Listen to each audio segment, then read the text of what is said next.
You are listening to Alex Nanlohi Podcast, to know the Lord and to make Him known.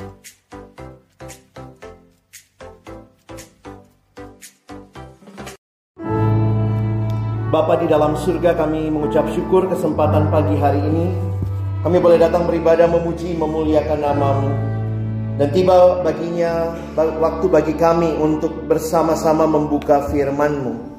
Kami mohon ya Tuhan, ketika kami membuka firman-Mu, bukalah juga hati kami. Jadikanlah hati kami seperti tanah yang baik, supaya ketika benih firman Tuhan ditaburkan, itu boleh sungguh-sungguh berakar, bertumbuh, dan juga berbuah nyata di dalam kehidupan kami. Berkati baik hamba-Mu yang menyampaikan, setiap kami yang mendengar. Tuhan, tolonglah kami semua, agar kami bukan hanya jadi pendengar-pendengar firman yang setia, tapi mampukan kami dengan kuasa dari Roh-Mu yang kudus. Kami dimampukan menjadi pelaku-pelaku firman. Inilah doa kami, permohonan kami dalam satu nama yang kudus, nama Tuhan kami Yesus Kristus. Kami menyerahkan pemberitaan firman. Amin. Shalom. Selamat pagi teman-teman sekalian. Pagi hari ini kita akan sama-sama merenungkan tema yang diberikan kepada kita, yaitu tema Dia Mencarimu. Di dalam kehidupan kita sebagai orang percaya, ini menjadi satu kepastian yang indah bagi kita, bahwa bukan manusia yang pertama-tama mencari Allah. Sesungguhnya Allah lah yang mencari manusia. Kalau orang nanya sama kalian, mana duluan, telur dulu atau ayam yang Tuhan cipta? Kita jawabnya apa? Ayam gitu ya. Kenapa? Tuhan menciptakan hewan kan begitu ya.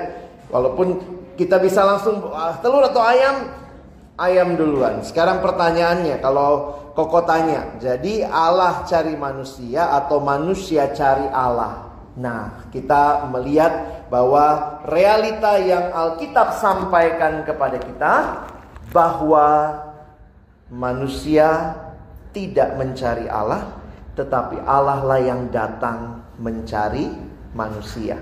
Nah, sama-sama kita akan renungkan bagian firman Tuhan yang pagi ini kita akan lihat dalam Roma pasal yang ketiga. Ya, Roma pasal yang ketiga ayat 10 sampai dengan ayat yang ke-12. Ya, Koko juga tulis di atas, sehingga kalau kalian mau lihat, boleh kita baca sama-sama ya ayatnya. 1, 2, iya. Seperti ada tertulis, tidak ada yang benar, seorang pun tidak. Tidak ada seorang pun yang berakal budi, tidak ada seorang pun yang mencari Allah. Semua orang telah menyeleweng, mereka semua tidak berguna, tidak ada yang berbuat baik, seorang pun tidak. Perhatikan apa yang Koko buat dalam warna merah di situ ya.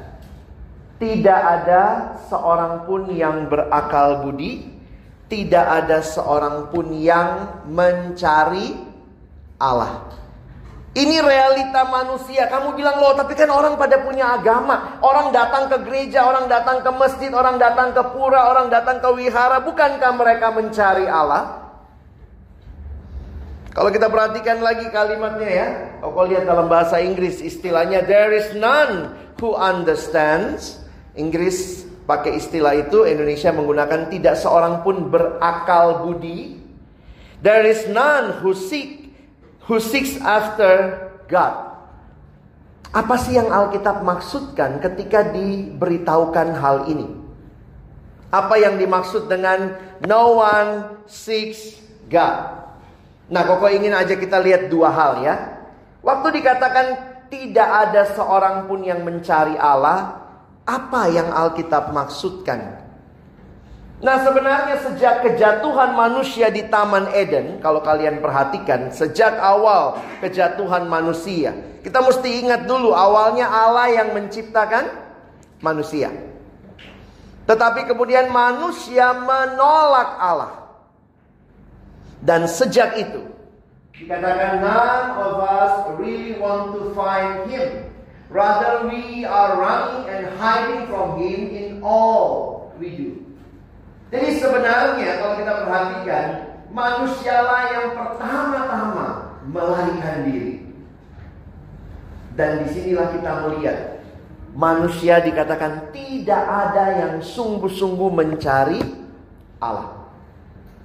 Karena itu kalau kita perhatikan, di dalam semua agama di dalam dunia ini, semua agama mengatakan begini: datangi Allahmu, ayo datang sembah Allahmu, ayo bawa persembahan kepada Allahmu. Tapi sebenarnya kalau kita melihat realita ini, bahwa ketika manusia jatuh dalam dosa, manusia terpisah dari Allah, maka tidak ada yang sungguh-sungguh sebenarnya mencari Allah.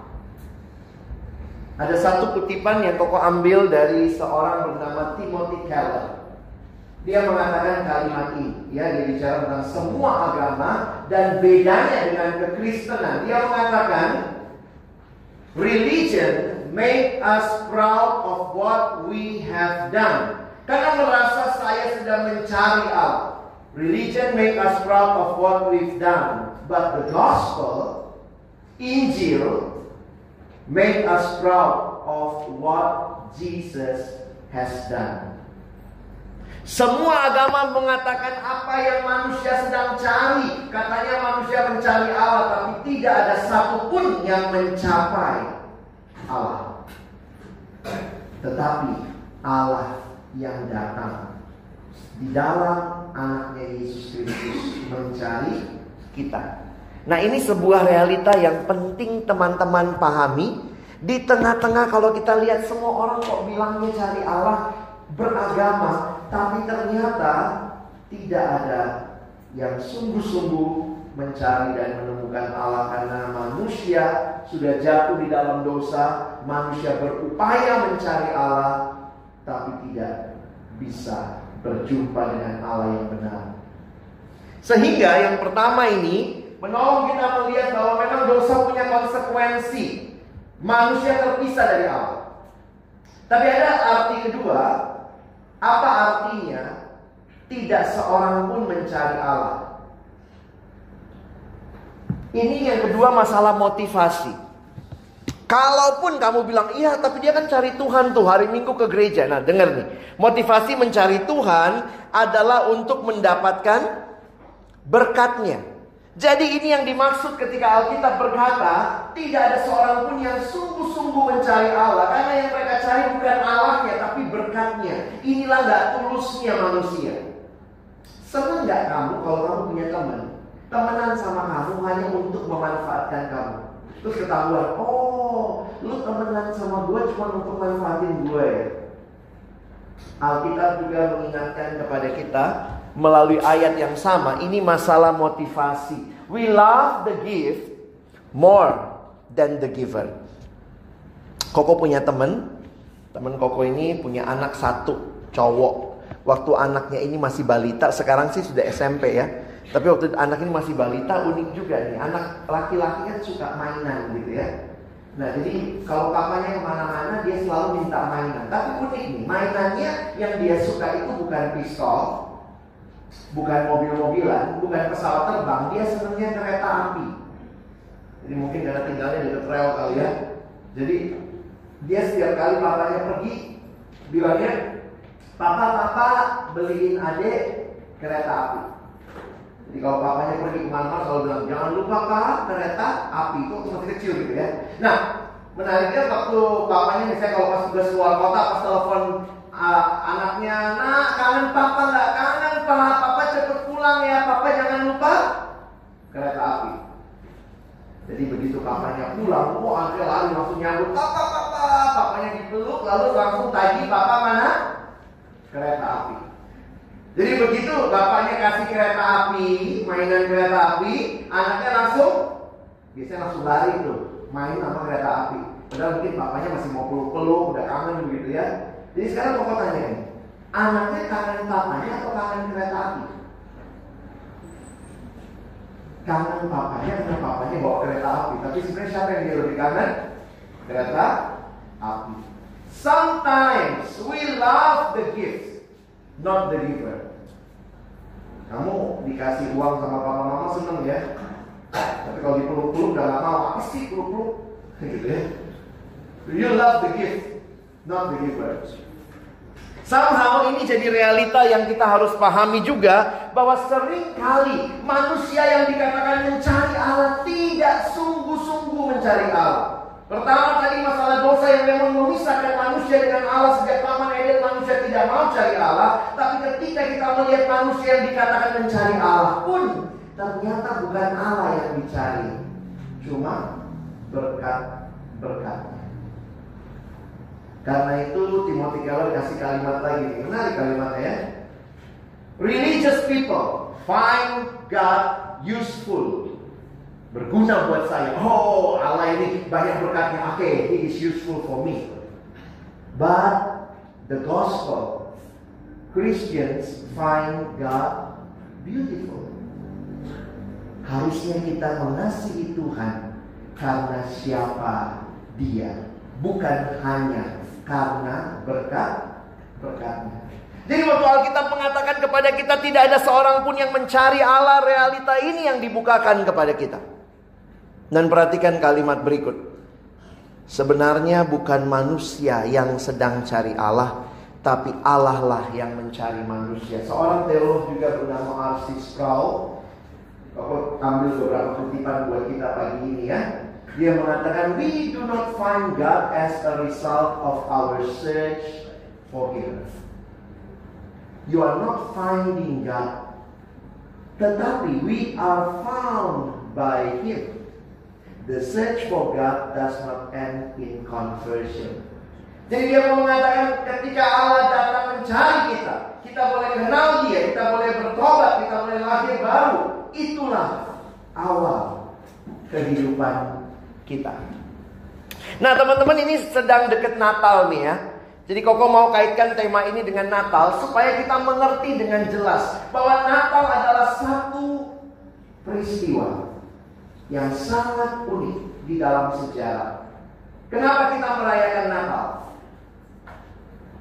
Kalau kalian di rumah, ada yang masih punya opa, oma, engkau, oma? Mungkin masih ada ya? Masih dirayakan nggak ulang tahunnya engkau, oma kalau masih hidup? Dirayain ya? Ada nggak yang rayain ulang tahunnya engkau punya papa? Atau engkau punya engkau? Atau ada yang merayakan ulang tahunnya engkau punya engkau punya engkau? Lucu ya, kita sekarang masih merayakan kelahiran bayi yang lahir 2000 tahun yang lalu. Ada masalah apa ini? Pertanyaan penting bagi kita melihat, who is Jesus?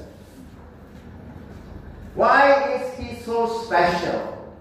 Perhatikan kedatangan Dia bahkan membagi dunia dalam dua bagian.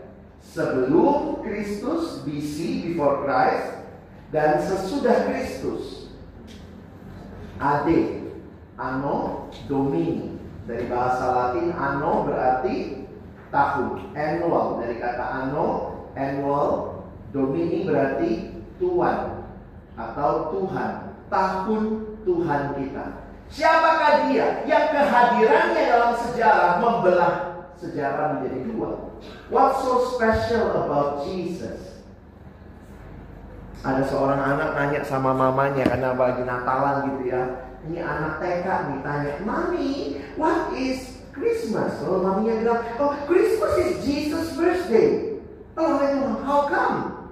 Kok bisa? Karena anak itu melihat semua orang datang bawa kado lalu tukeran kado. If Christmas is Jesus' birthday, why everyone is exchange presents? Mau nggak kamu bikin ulang tahun, kamu undang semua orang datang bawa kado, lalu sampai di ulang tahun semua orang tukeran kado di antara mereka, gak ada yang ngasih ke kamu. Aneh ya? That's a weird thing about tukar kado ya. Kalau ini ulang tahunnya Yesus, you need to think what presents you want to give to Him. Not to others only, not even to yourself, but give to Him. What is the most important thing about Christmas? Ada kalimat mengatakan begini ya, ini menarik nih. What is the most important thing about Christmas? The most important thing about Christmas is the first 6 letters. C, H, R, I, S, Christmas without Christ tinggal mas. This is not a celebration for mas. Ya, Christmas is about Christ. Why? Teman-teman, mari lihat sebentar. Koko malah mengajak kita melihat 2 ayat. Lukas 2, 10, 11. Ada di depan juga. Kita baca sama-sama ya. Yuk, kita baca 1, 2 ayat. Lalu kata malaikat itu kepada mereka, jangan takut, sebab sesungguhnya aku memberitakan kepadamu kesukaan besar untuk seluruh bangsa. Hari ini telah lahir bagimu juru selamat, yaitu Kristus Tuhan di kota Daud. Teman-teman, ini berita malaikat kepada para gembala. Kenapa Yesus begitu penting di dalam Natal? Sehingga inti dari berita malaikat adalah tentang Yesus. Sayangnya sekarang Natal banyak yang gak bicara Yesus ya. Coba ke mall, mana Natal bicara Yesus? Makanya seorang hamba Tuhan pernah nulis begini, kalau Yesus datang sekarang di acara Natal kita, mungkin Yesus akan terbengong-bengong kagum. Kenapa? Karena Yesus akan nanya, apa hubungannya semua ini sama aku? Apa hubungannya Yesus sama Santa Claus? Saudara sepupu? Enggak kan? Apa hubungannya Yesus sama Rudolph the Red-Nosed Reindeer yang bandonya kamu pakai-pakai tuh? Kadang-kadang nggak ada hubungannya ya. Apa hubungannya Yesus sama pohon Natal? Yesus lahir di bawah pohon Natal. Karena kalau di gereja biasanya kalungannya di bawah pohon Natal gitu. Apa hubungannya Yesus sama sekarang siapa? Olaf. Kita masukkan di Natal kita gitu ya. Tentu tradisi Natal banyak, silakan dipakai, tapi biarlah kita tidak kehilangan sampai Natal ini. Lihat berita malaikat. Malaikat menyampaikan berita hari ini lahir bagimu juru selamat Kristus Tuhan. Nah, ini memang unik ya kalau bicara drama Natal. Unik ya, kenapa? Seringkali kalau di Natal itu malaikatnya cewek ya. Di Alkitab tuh malaikatnya cowok loh. Sopo, Gabriel. Jadi memang Koko agak unik juga. Karena satu waktu Koko datang Natal sekolahan atau apa gitu ya. Lalu kemudian bilang, Pak, nanti Bapak masuknya setelah tarian malaikat. Jadi ada malaikat nari-nari cewek semua pakai sayap-sayap ya. Terus saya bilang, bukannya di Alkitab malaikatnya cowok ya? Namanya siapa? Gabriel. Namanya Gabriel bukan Gaby. Ya, tapi nggak apa-apa lah ya. Ini malaikatnya modifikasi gitu ya. Memang kalau cari drama Natal tuh bingung gitu ya. Ceweknya mau jadi apa? Semua pemeran Natal kecuali Maria cowok, bener nggak? Makanya akhirnya mungkin guru sekolah minggu, aduh kasihan anak ini cantik tapi nggak tahu jadi apa, ya udah kamu jadi malaikat gitu ya. Padahal malaikatnya ada cowok gitu ya. Nah, sekarang kalau mau aja kita lihat ya, yang lahir itu siapa? Juru selamat Kristus dan Tuhan. 3 nama yang muncul ini menyatakan satu hal yang sungguh luar biasa. Kenapa? Perhatikan, karena didahului dengan kalimat ini. Inilah berita kesukaan besar untuk seluruh bangsa. Sekarang Koko mau tanya dulu nih, apa sih artinya berita sukacita besar? Ini kalimat malaikat, ini bukan berita sukacita sekadar untuk orang tertentu. Ini berita sukacita besar untuk seluruh bangsa. Coba ya, kalau akhir tahun begini ke mall, banyak tak berita sukacita? Diskon 50% off. Berarti kan di bawahnya syarat dan ketentuan berlaku. Banyak berita yang kelihatannya sukacita. Misalnya Koko nih datang ya, lalu Koko bilang gini, teman-teman, saya mau kasih berita sukacita bahwa ujian nasional tahun depan dihapus. Seneng ya, padahal kata Menteri 2021. Tapi dengar dulu nih, ujian nasional tahun depan dihapus di Amerika. Nah, Koko mau nanya, itu berita sukacita nggak? Buat Amerika mungkin sukacita, buat kita enggak. Jadi berita sukacita yang ditawarkan sekarang itu sifatnya lokal gitu ya. Sekarang perhatikan kalimat malaikat ini berita kesukaan besar untuk seluruh bangsa. Kok bisa ada berita untuk seluruh bangsa sukacita besar? Kalau kamu penggemar bola misalnya ya, misalnya ini menang lawan ini, atau yang waktu perang dulu Amerika menang perang di Irak, ini berita sukacita buat Amerika dan sekutunya. Sukacita. Buat Ira dan sekutunya, duka cita. Jadi pertanyaannya, ada nggak berita sukacita besar yang berlaku untuk seluruh bangsa? Dan malaikat itu mengatakan, ini loh berita sukacita besarnya. A Savior was born. Mungkin untuk kita mengerti berita sukacita terbesar, kalian harus mengerti dulu apa berita duka cita terbesar.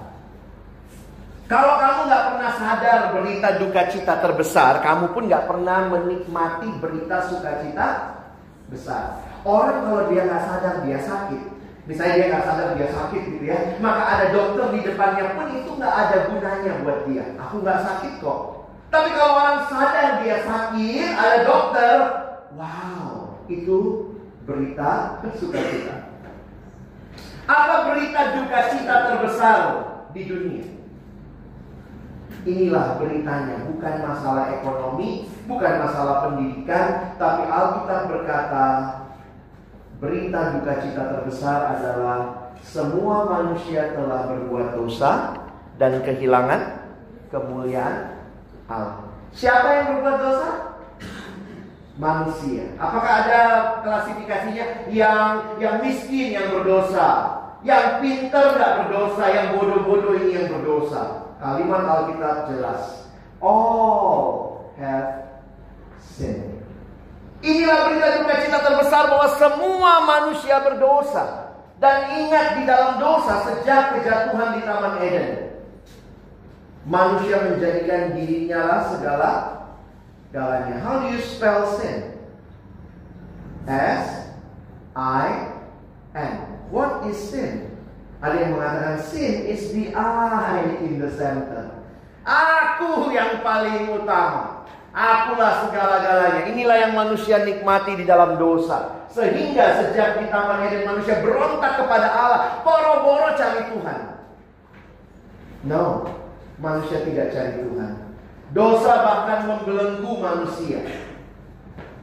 Karena itu, akibat dosa, kalian lihat baik-baik,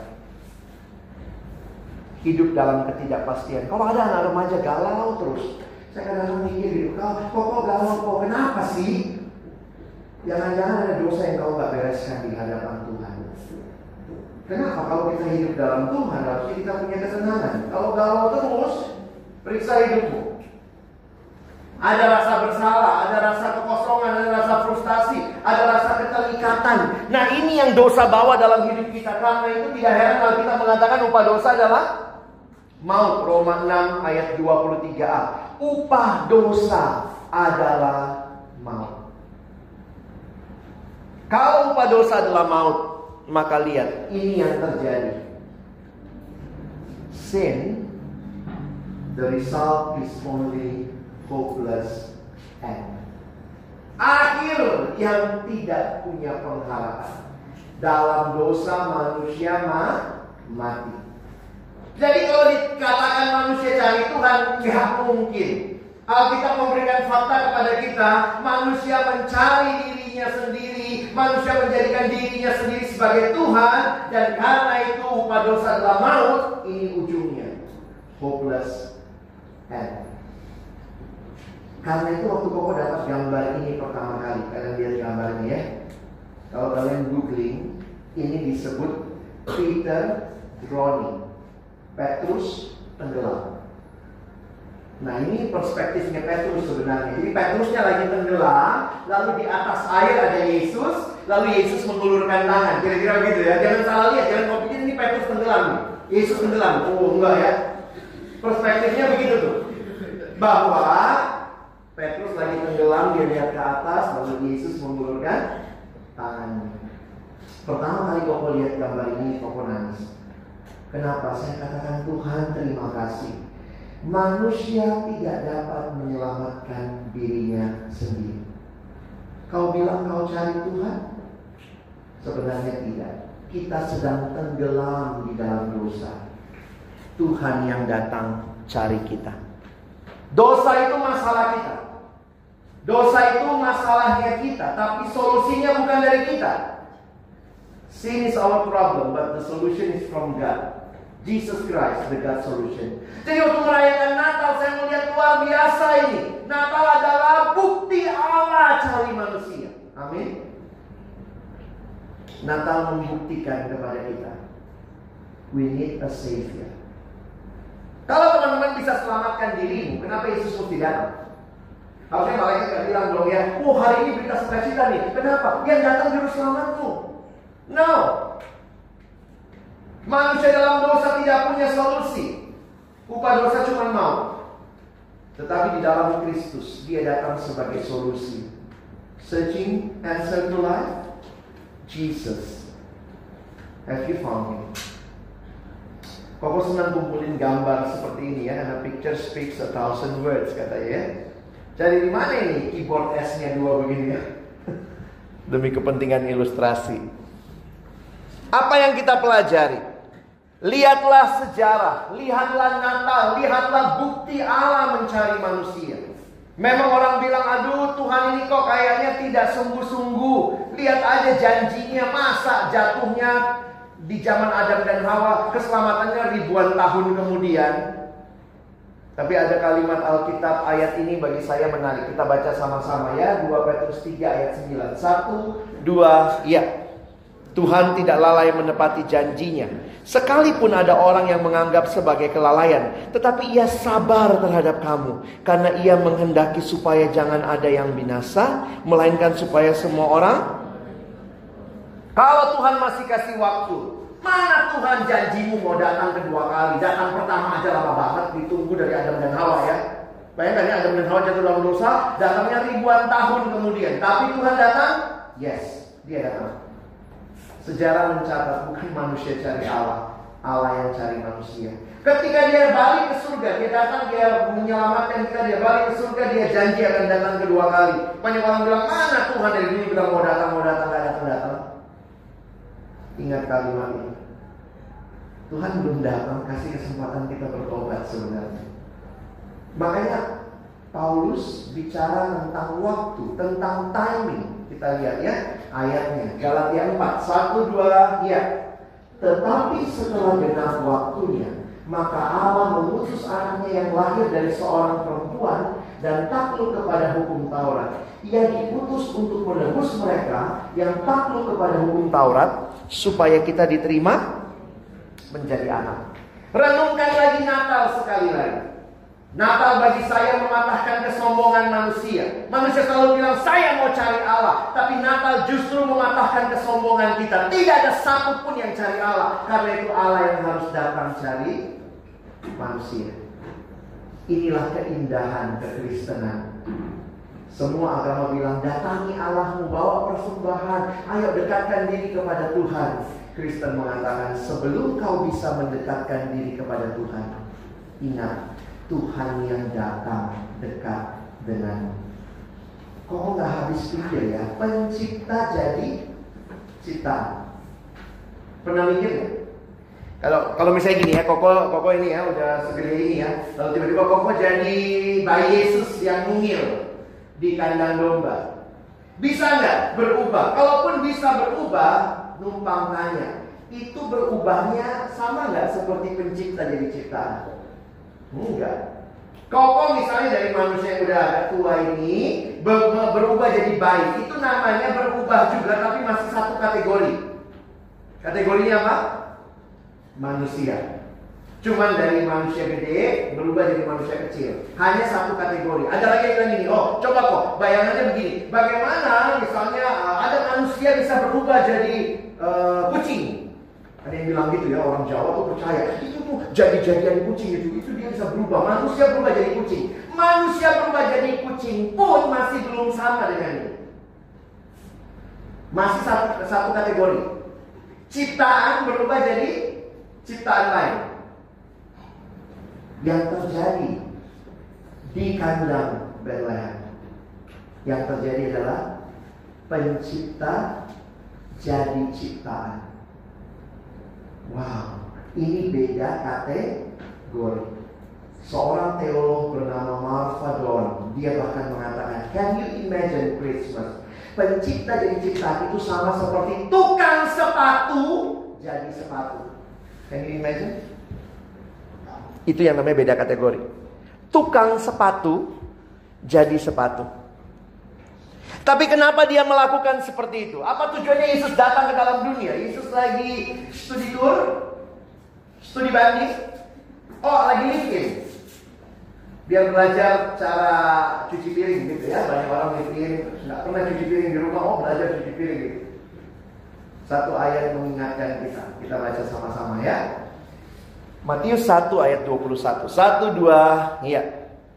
Ia akan melahirkan anak laki-laki, dan engkau akan menamakan dia Yesus, karena dialah yang akan menyelamatkan. Ini kalimat malaikat kepada Yusuf. Waktu Yusuf mau ceraikan Maria diam-diam, malaikat bilang, Cuk, kira-kira gitu, Yusuf, jangan. Maria akan melahirkan anak laki-laki, dan engkau akan menamakan dia Yesus. Perhatikan kalimat ini ya. Karena dialah yang akan menyelamatkan umatnya dari dosa mereka. Tujuan Yesus datang dalam dunia mencari engkau dan saya yang berdosa.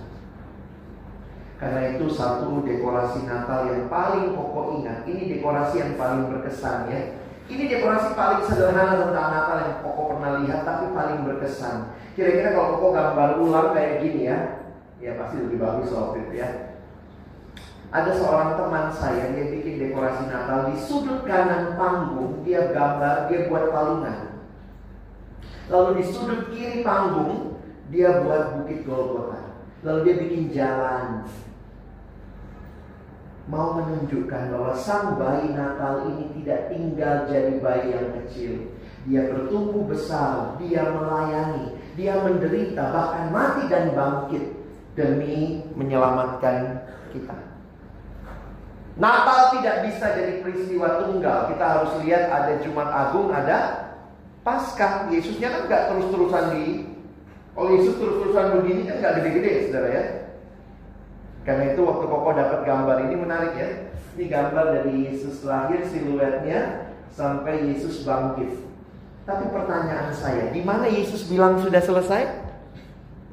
Di mana? Di kayu salib. Yesus nggak bilang sudah selesai di palungan kan? Coba kalau Yesus ngomong gitu tiba-tiba ada anak bayi ngomong, udah selesai, kaget tuh gembala lari semua pulang gitu ya. Yesus tidak bilang sudah selesai setelah kasih makan 5.000 orang, lalu Yesus bilang sudah selesai. Tidak, dia datang bukan cuma buat kasih makan.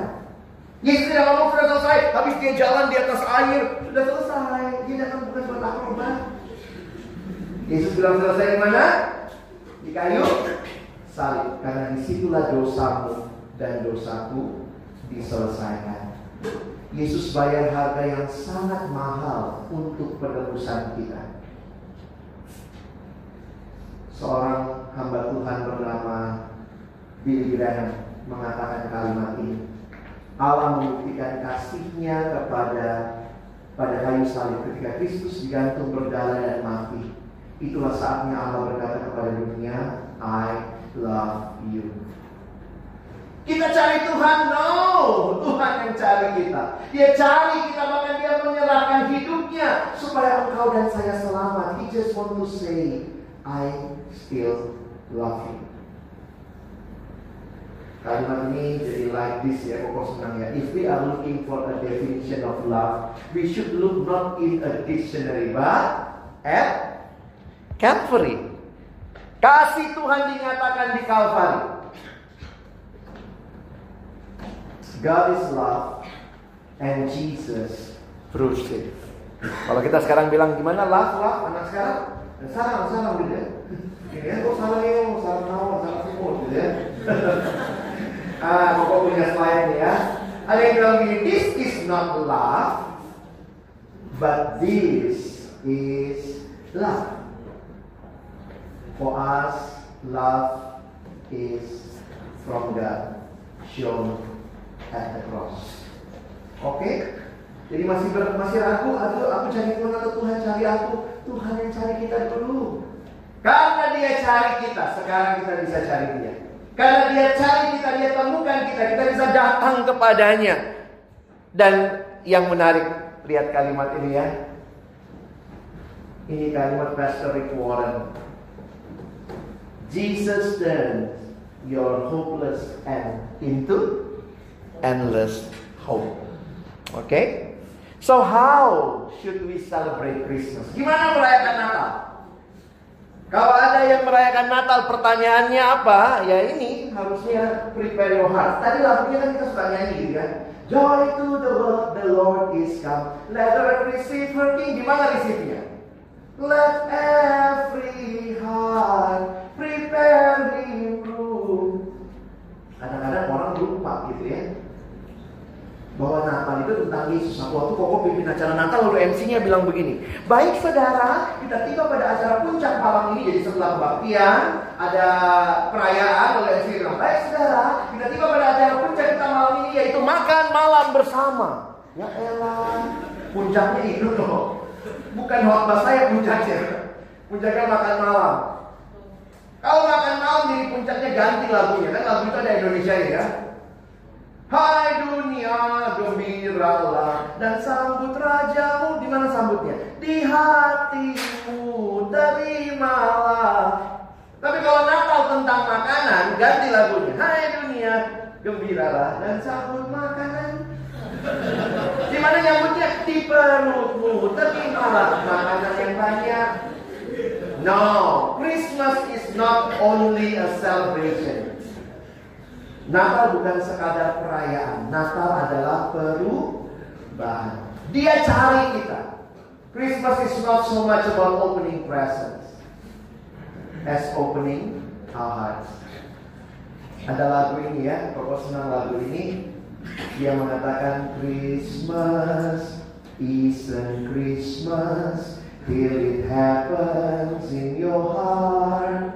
Somewhere deep inside you is where Christmas really starts. So give your heart to Jesus.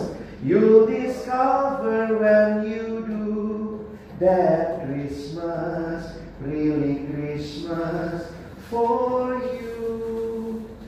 Natal hanya jadi Natal yang indah ketika engkau buka hati terima Dia. Ada hidup yang berpusatkan Kristus, mesti beda ya.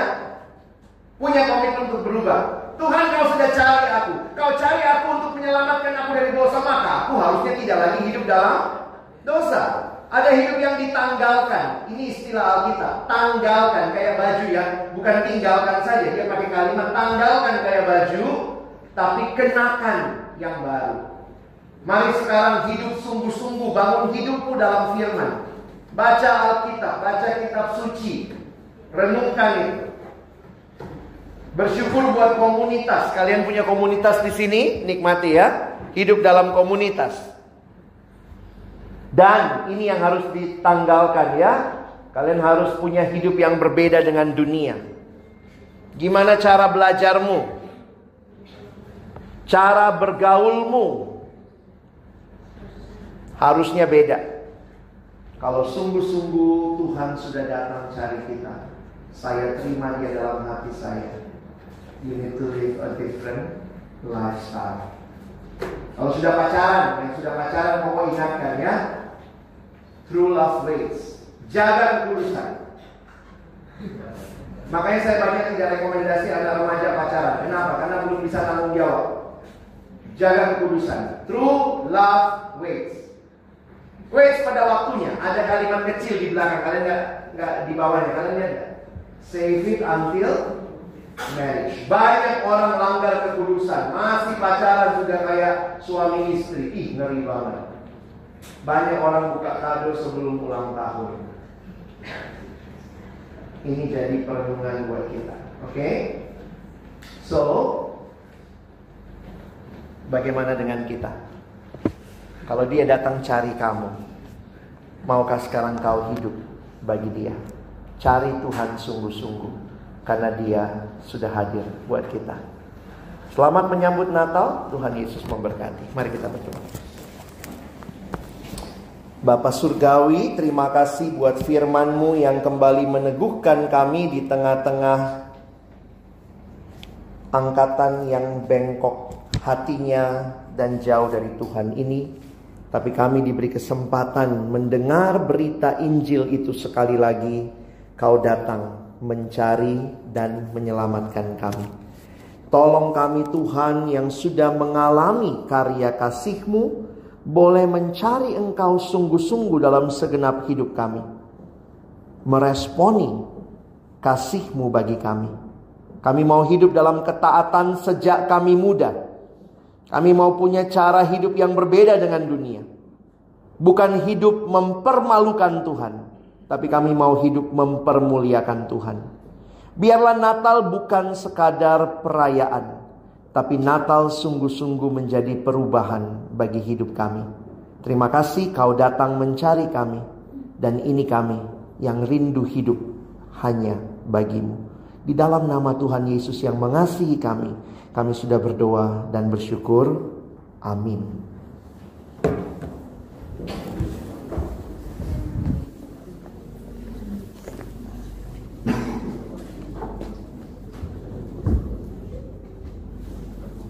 Teman-teman, kita akan memulai firman Tuhan hari ini.